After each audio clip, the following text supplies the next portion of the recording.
Welcome to ILTV's Israel Daily. I'm Tracy Alexander. And coming up in today's newscast, a sudden spike in coronavirus infections has Israeli officials on edge as they weigh up reimposing harsher public restrictions.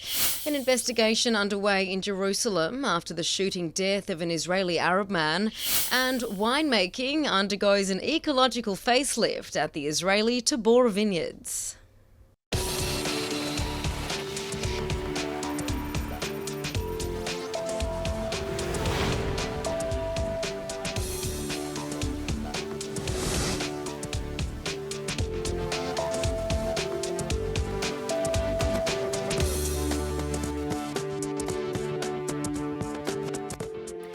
The need for a speedy reopening of the economy after the months-long coronavirus lockdown is creating some whiplash.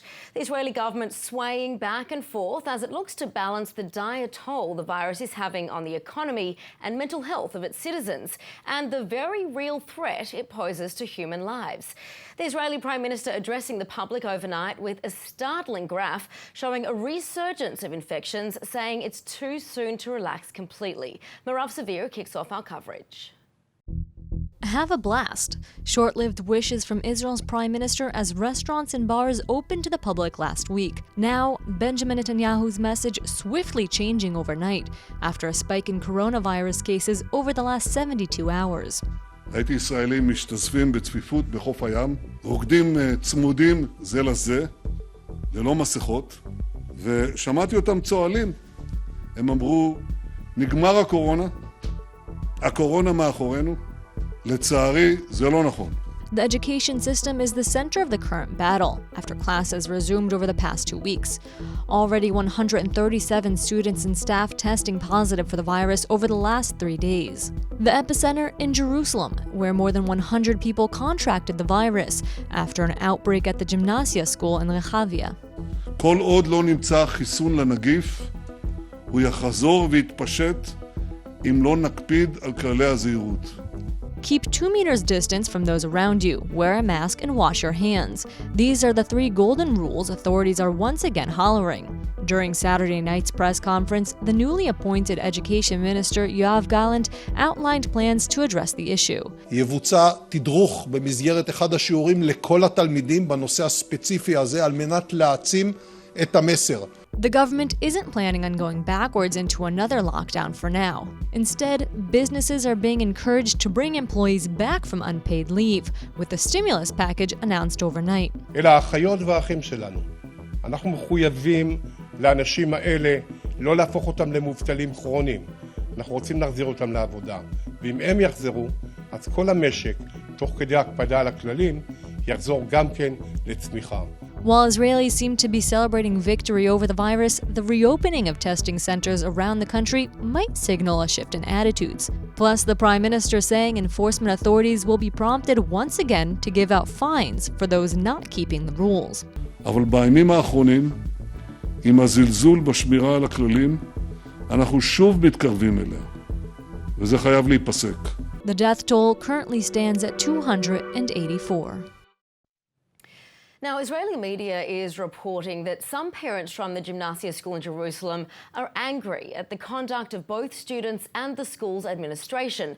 On Facebook, some parents expressing their frustration after 104 students, 15 staff and 3 parents confirmed infected so far. Other parents, though, telling ILTV that while it's concerning, they stand behind the Health Ministry's decision to keep schools open, but to boost hygiene measures. Take a listen. I don't think there's anyone that's completely not concerned and feels completely comfortable with anything. I don't think that every school needs to be closed off every time that one school has a case of corona, because the system still needs to keep working.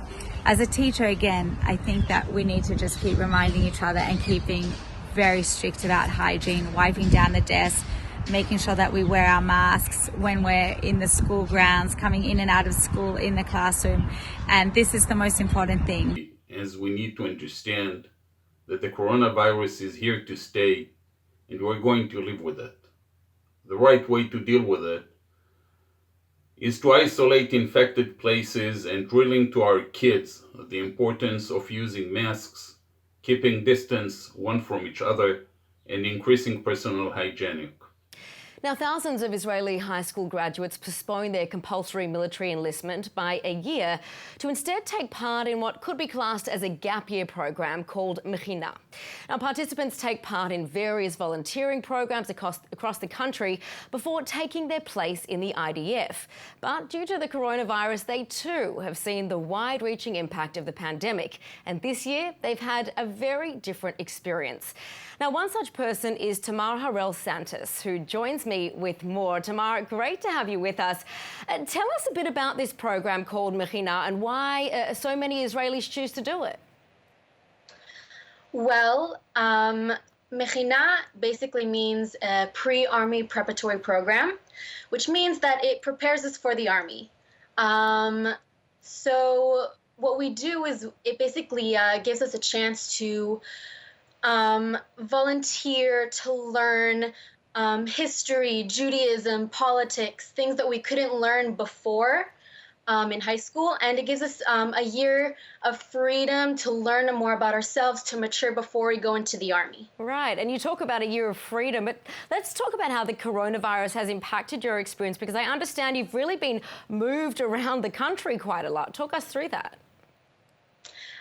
Yeah, so the specific building that I live in currently right now is too small and doesn't abide by the guidelines that the Ministry of Health has put out.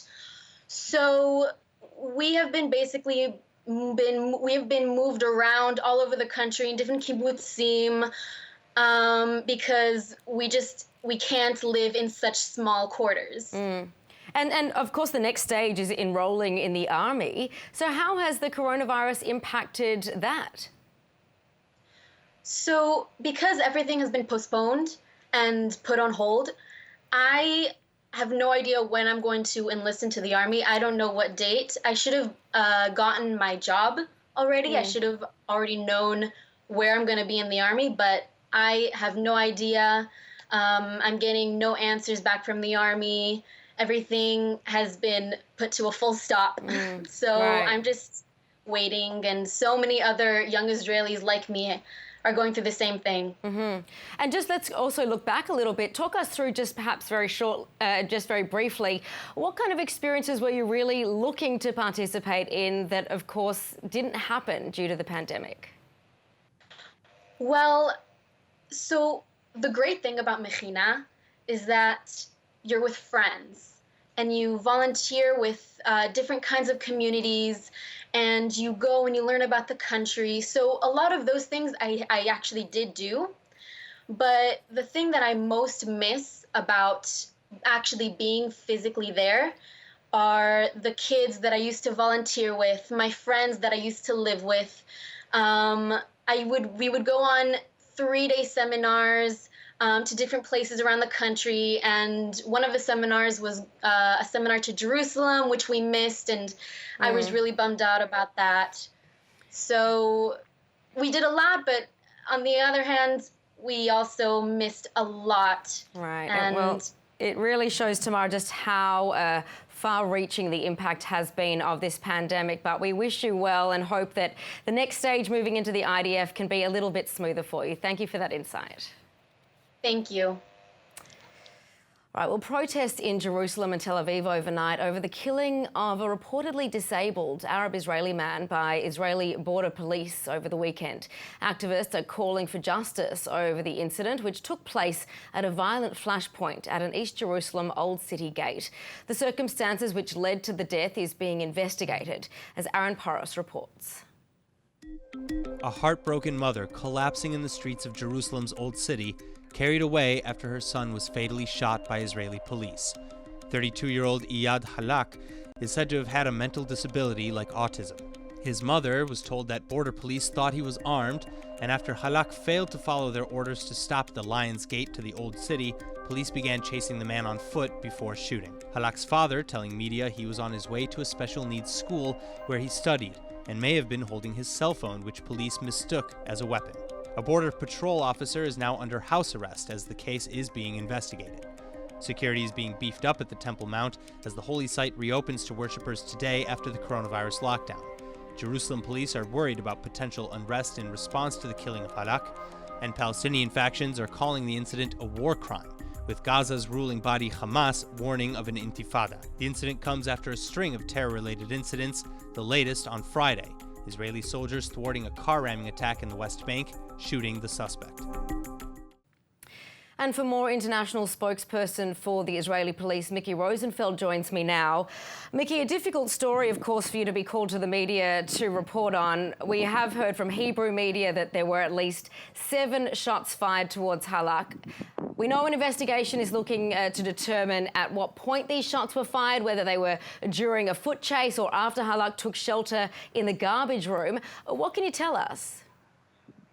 What I can confirm is that in any serious incident case, such as we saw over the weekend, there is a investigation which is taking place by the Ministry of Justice in order to try and understand what took place prior to the incident, as the incident developed, and also, unfortunately, with the tragic results of that man that was unfortunately killed. But the Ministry of Justice is fully responsible for that investigation. The same officers who were involved are not on duty anymore as of now. All right, well, I know you're going to continue to point to the investigation that's underway, and we do have to wait for those results, but we know that the police are calling this a rare incident. So what could have happened that would lead the police to believe that Halak was armed if, in fact, he was not? Well, the report that was given initially and the information that was received is that he was armed, and therefore there was a full response, and as far as they understood at the scene, there was a terrorist attack underway. And let's not forget, our police officers have dealt with hundreds of terrorist attacks in a very sensitive area in and around the old city, and therefore our units have to respond to anything and any type of incident that could happen.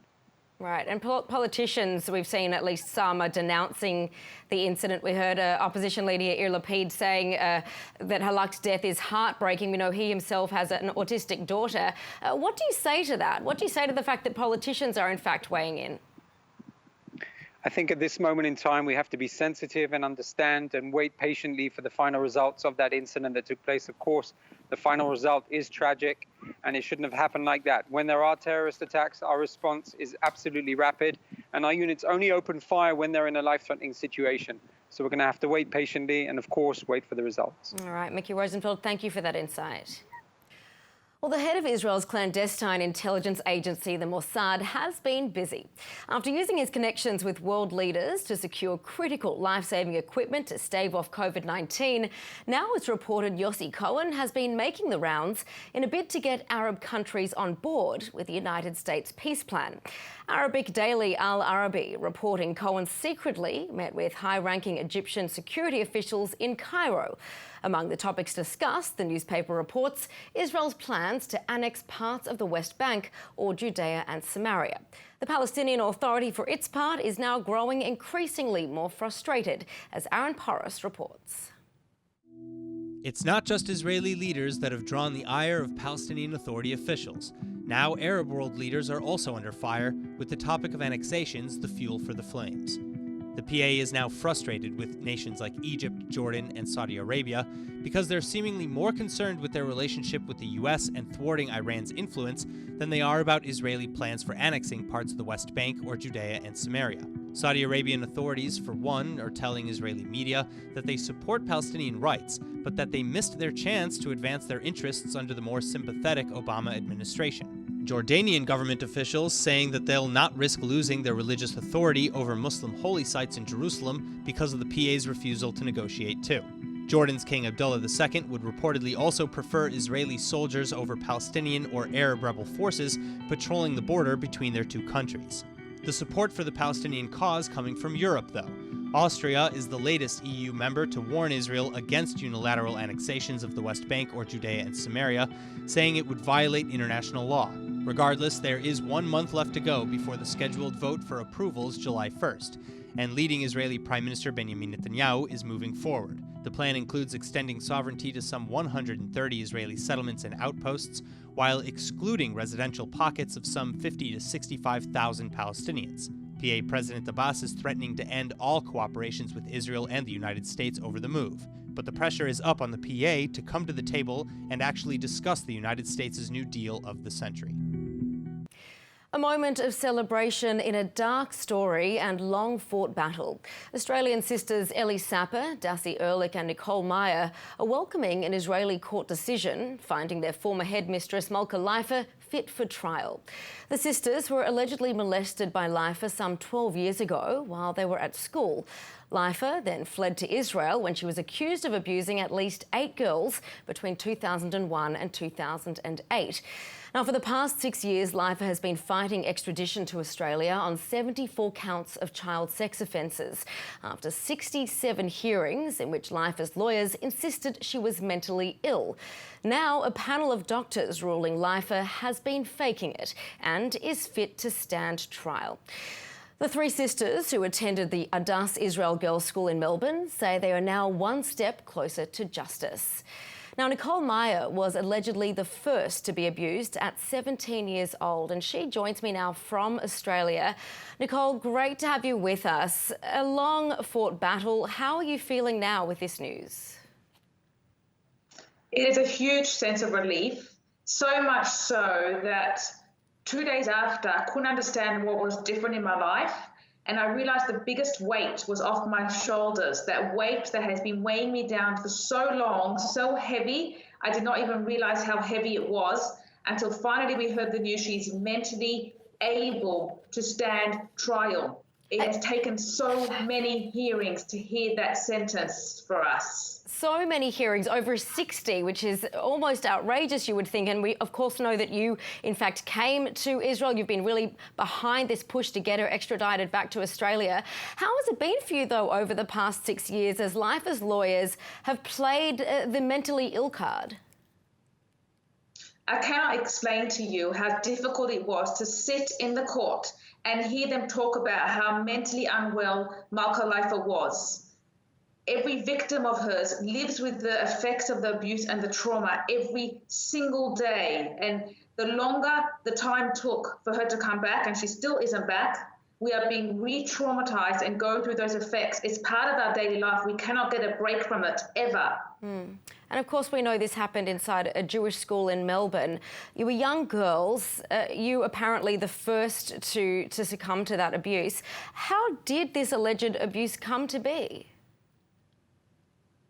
It's very hard to understand where it slipped from love and care to the grooming, because we had no knowledge of what grooming was. So what seemed to be love and care was in fact a whole grooming procedure, until you were so indebted to her for that love and care, coming from a home that was not a loving home. And then she just took full reign and did whatever she wanted to do. So now that Leifer can stand trial, what happens next? I believe there will be some appeals happening in Israel, and there is a court hearing on the 20th of July, and that is the extradition proceedings. I hope Malka Leifer will be back very soon in Australia. And your case, just briefly, has become very public.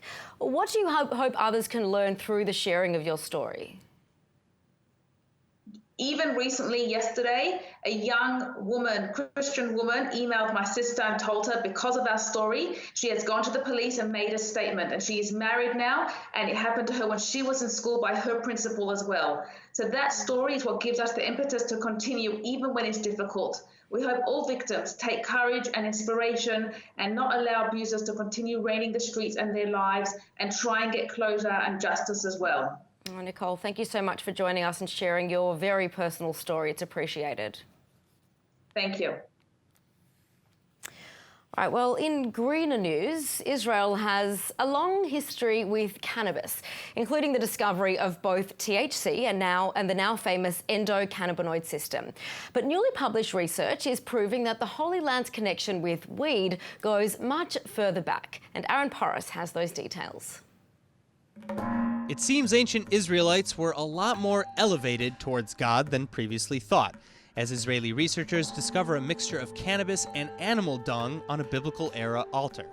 This makes for the earliest known use of cannabis in the region, at roughly 2,700 years old.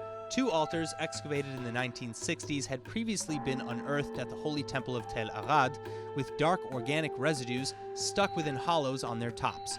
But only now, with modern technology, were researchers able to identify the substances. On one altar, a mixture of frankincense and animal fat, likely used as incense for cultic activities. But on the other, smaller altar, researchers found CBD and THC, two active compounds in cannabis mixed with animal dung to facilitate their burning. Researchers explained that as cannabis is not any good as an incense, it was almost certainly burned for its hallucinogenic properties. Well, now from weed, as it was put, to wine. In 1999, 4 Israeli families had a dream, and now we can see the fruits of their labour, pardon the pun, if you travel up to the Galilee Mountains and check out the blossoming vineyards of the Tabor village. Now, one of the most famous wineries, ILTV, has been let in on the secrets behind their success. And I suppose, unsurprisingly, it has quite a spiritual message to embrace the natural landscape as it comes. Emmanuel Kadosh went to check it out. Take a look.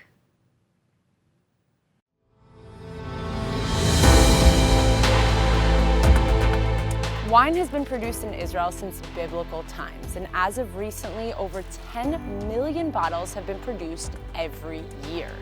One of the main regions for Israeli winemaking is right here in the Galilee. We're here right now with Or, the winemaker, and Michal, the head viticulturist. Tell me, what is so unique and special about your guys' relationship? So I think that winemaking and viticulture is meant to be together. I mean, it's one science, one job. The science of growing grape and making wine. So a little bit over 7 years ago, you guys decided to make the switch to make all of your vineyards ecologically friendly. What does that technically mean, and how does that help make you guys so special? So in order to increase biodiversity, we did some major steps. One of them is to decide that we don't want anymore to spray the herbs.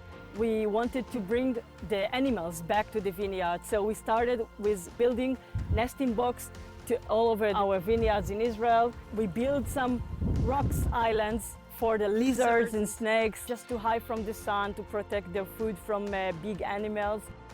So the main goal of the ecological revolution was to get a better wines, more complex wine. And in order to get that, we thought that we need to extend the lives of the vineyards. Tabor has vineyards spread throughout the country, from Mitzpe Ramon in the desert to the Jerusalem mountains, all the way to the Sea of Galilee and the Golan Heights. Specifically here in the Serene Heights, right? Yeah. What kind of wines are you guys growing? Our Barbera for the rosé grows here.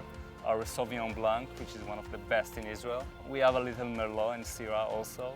All right, so we've been talking a lot about wine, and I'm kind of ready to try one. This is our rosé on the Adama series. Adama in Hebrew means soil. It's made out of Barbera grapes. It's a dry rosé. You can feel it's very aromatic, a lot of red fruit notes. So for people coming to visit, for whether it's at the visitor center or coming to maybe get a tour of the vineyard, when is the best time for them to come and arrive? Autumn, spring. So right now is the best time. Best time. So anybody that's interested in coming, this is the time. Come grab a glass of wine and get to know everybody here. Oh yeah. Cheers. Thank you. It's crazy to think that just over 20 years ago, the Tabor Wineries was a small boutique establishment, and now is one of the leading and most famous wineries in Israel.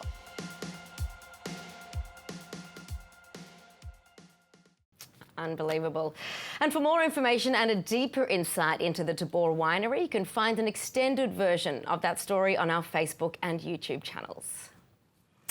All right, let's take a look at the weather forecast now. Tonight is expected to be cool and comfortable with mostly clear skies and an average low of 62 degrees Fahrenheit or 16 degrees Celsius.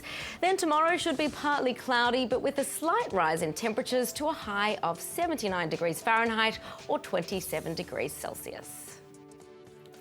And now before we go, let's take a look at what's going viral in Israel.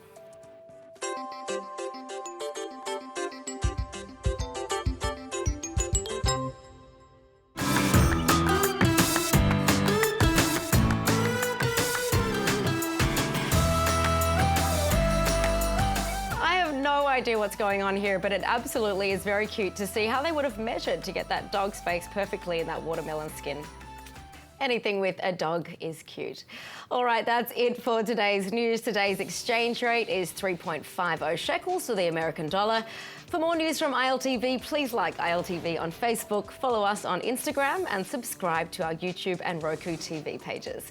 I'm Tracy Alexander, and thank you so much for watching.